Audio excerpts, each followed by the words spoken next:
The universe. How big is it? Does it have a center? Does it have an edge? Is it getting bigger? And if so, why? Well, we know that there are two different meanings for universe. First, the observable universe is everything that we've been able to see or observe thus far. And second, the universe, or the whole universe, means everything that exists or has existed or will exist.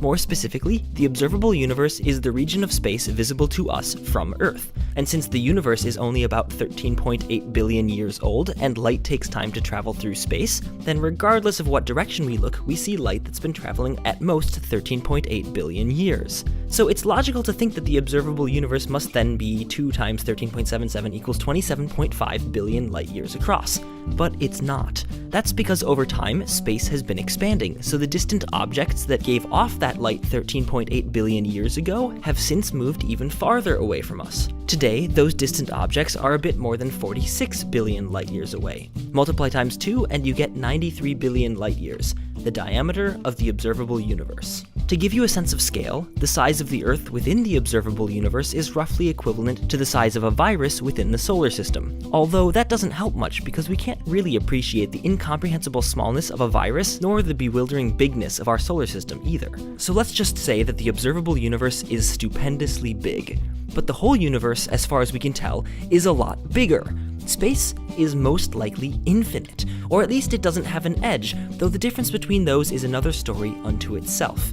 Now, what about the center of the universe? Well, the observable universe has a center. Us. We're at the center of the observable universe because the observable universe is just the region of space visible from Earth. And kind of like how the view from a very tall tower is a circle centered on the tower, the piece of space we can see from here is naturally centered here. In fact, if you want to be more precise, each one of us is the center of our own observable universe. But that doesn't mean we're at the center of the whole universe, just like the tower isn't the center of the world. It's the center of the piece of the world that it can see, up to the horizon.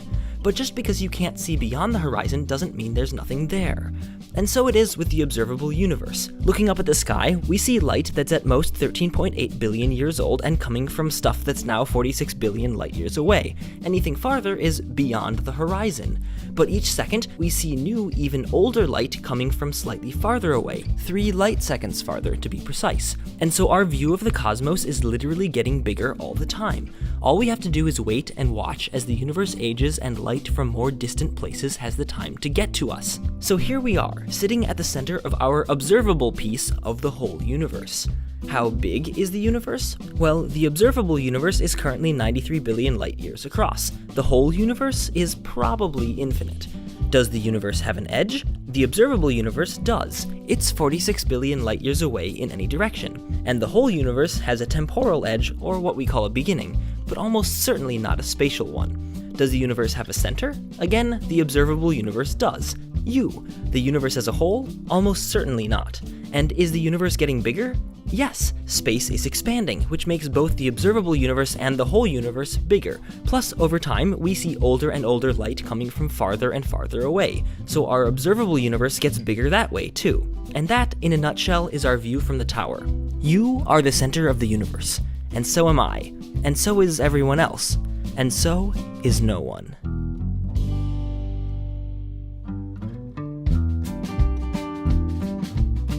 This episode of Minute Physics is supported by Audible.com, the leading provider of audiobooks across all types of literature, including fiction, nonfiction, and periodicals. To learn more about why we think the universe has the size and shape that we think it does, check out How the Universe Got Its Spots by Jana Levin. You can download this audiobook or another of your choice for free at audible.com/minutephysics. Again, thanks to Audible for making it possible for me to keep producing Minute Physics and for giving you a free audiobook at audible.com/minutephysics.